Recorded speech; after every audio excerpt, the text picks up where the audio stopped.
हैं एक और ख़बर बात कर लेते हैं। ये खबर पाकिस्तान से है। पाकिस्तान के अंदर इंसाफ का कत्लेआम तो हम सुन रहे हैं कि बहुत अरसे से हो रहा है। अदल व इंसाफ की जो सूरत हाल है वो इंतहाई मखदूश है और लोगों को इंसाफ नहीं मिलता है। जिस तरह से माजी की हुकूमतों में होता रहा, अब भी यही कुछ हो रहा है। इस हुकूमत में यानी तहरीक इंसाफ की हुकूमत में सानेहा साहिवाल हुआ था। दिन दिहाड़े जो है बच्चों के सामने, छोटे छोटे बच्चे थे, उनके सामने उनके वालिदैन को गोलियों से भून दिया गया था। इमरान खान साहब ने यह कहा था कि बहुत जल्द जो मुजरिम हैं उनको इबरतनाक सज़ा मिलेगी, लेकिन अब तकरीबन 5 से 6 महीने का अरसा होने वाला है, लेकिन मुजरिमों को ताहाल कोई भी सज़ा नहीं दी गई।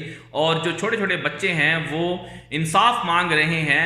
माँ का आलमी दिन मनाया गया है, तो इस मौके पर वालिदैन का यानी माओं का जो आलमी दिन था, इस मौके पर वो जो छोटे छोटे बच्चे हैं उन्होंने इमरान खान साहब से ये सवाल किया कि आखिर हमारी माँ का क्या कसूर था कि उन्हें गोलियों से भून दिया गया और फिर उनके जो मुजरिम थे, जिन्होंने कातिल थे, उनको अभी तक सज़ा भी नहीं दी गई। अब एक और ख़बर सामने आई है, वो ये है कि कराची के अंदर 2012 के अंदर शाहरुख नामी एक जागीरदार के बेटे ने एक आम जो पाकिस्तानी शहरी था शाहजेब नाम का, उसे कत्ल कर दिया था। और वाक़या जो था वो ये था कि उनकी शाहजेब की बहन के साथ बदतमीज़ी की कोशिश की थी शाहरुख वडेरे ने। जो शाहरुख वडेरा जो जागीरदार का बेटा था, उसने, शाहरुख जतोई ने बदतमीज़ी की कोशिश की थी। उस पर रोकने की वजह से शाहरुख ने जो है वो उसके भाई को कत्ल कर दिया था। शाहजेब कत्ल केस और शाहरुख जतोई का जो मामला है, ये पिछले 6 सालों से जो है पाकिस्तान की जो अदालतें हैं उनके लिए बहुत बड़ा चैलेंज बना हुआ है। अदालतों में केस चलता रहा और असर व रसूख इस्तेमाल करके शाहरुख जतोई जो है वो बाहर निकल आए। पीपल्स पार्टी का दौर था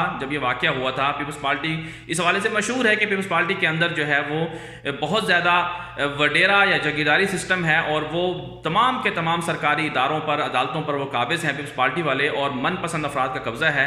शाहरुख जतोई और शाहजेब का जो वाक़या हुआ था उसके बाद से अब तक जो है इस केस के अंदर मुख्तलिफ मराहिल आते गए और अदालत ने, यहाँ तक कि अदालत ने जो शाहरुख जतोई है उसे बाइज़्ज़त बरी भी किया, लेकिन फिर बाद में जो इंसानी हकूक़ की तंजीमें पाकिस्तान में जो लोग काम कर रहे हैं सिविल सोसाइटी के नाम से, उन्होंने इस पर केस फाइल किया, दर्ज किए और मुकदमा दर्ज करवाए और दोबारा से जो है उन्हें गिरफ्तार किया गया। लेकिन अब जो है वो पाकिस्तान की जो सिंध की अदालत है उन्होंने दोबारा से इस केस को मज़ीद उलझाने के लिए, पहले जो सज़ाए मौत सुनाई गई थी 2013 के अंदर शाहरुख को जुर्म साबित होने पर, वो सज़ाए मौत जो है वो अदालत ने ख़त्म करके उम्र कैद में बदल दी है। इसके बाद से दोबारा से ये मामला मज़ीद पेचीदा हो गया है और ख़बरें ये सामने आ रही हैं कि सज़ाए मौत के बाद अगला मरहला दोबारा से उन्हें बाइज़्ज़त बरी करने का होगा। और फिर इससे पहले शाहजेब जो कत्ल हुआ था उसके वरसा को डरा धमका कर उनसे माफ़ीनामा भी हासिल कर लिया गया और उनके वालिदैन ने, उनकी फैमिली ने वो पाकिस्तान भी छोड़ दिया, उनको यहाँ से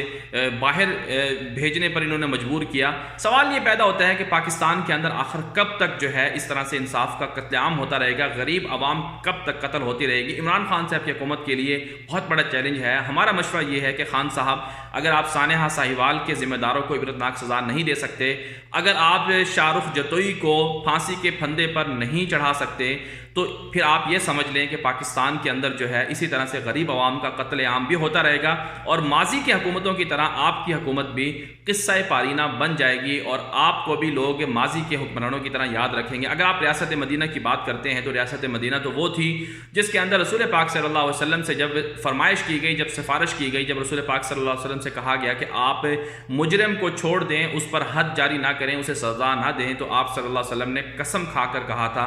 आप सल्लल्लाहु अलैहि वसल्लम का चेहरा जो है सुर्ख हो गया था उस वक्त जब ये सिफारिश की गई थी, तो आपने कसम खाकर कहा था कि अगर मोहम्मद की बेटी फातिमा भी जुर्म करेगी, चोरी करेगी, तो उसके भी हाथ काट दिए जाएंगे। रसूल पाक सल्लल्लाहु अलैहि वसल्लम ने सज़ाओं के मामले में, अदल व इंसाफ के मामले में हमेशा से एक बहुत बड़ी जिम्मेदारी का एहसास किया, उम्मत को भी ये पैगाम दिया। अगर आप रियासत मदीना की बात करते हैं तो फिर रसूल पाक सल्लल्लाहु अलैहि वसल्लम के जो तर्ज अमल है, आप सल्लल्लाहु अलैहि वसल्लम की जो सीरत है, आप सल्लल्लाहु अलैहि वसल्लम का जो उसवा हसना है, उसको आप क्यों फॉलो नहीं करते हैं।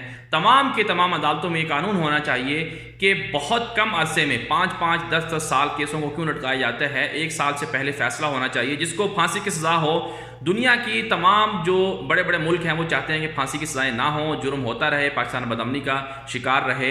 वो फांसी की सज़ा के ख़िलाफ़ है, लेकिन पाकिस्तान को तमाम की तमाम हदूद को, तमाम की तमाम सज़ाओं को बाकी रखना है। शाहरुख जतोई को अगर फांसी पर आज चढ़ा दिया जाता है तो इसका मतलब ये होगा कि पाकिस्तान के अंदर किसी वडेरे को, किसी जागीरदार को जुर्रत नहीं होगी कि वो किसी आम आदमी पर आँख उठाकर भी देख सके या उसकी तरफ इशारा भी कर सके, चाहे जाए कि वो उसको गोलियों से दिन दिहाड़े जो है वो भून दे। इमरान खान साहब की हुकूमत के लिए बहुत बड़ा चैलेंज है।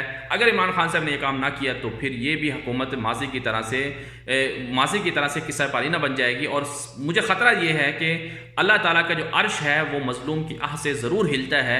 मज़लूम की आहों से कहीं तहरीक इंसाफ और इमरान खान की हुकूमत जो है वो निशान इबरत ना बन जाए। बहरहाल आज के लिए इतना ही, इजाज़त दीजिए। अल्लाह हाफ़िज़।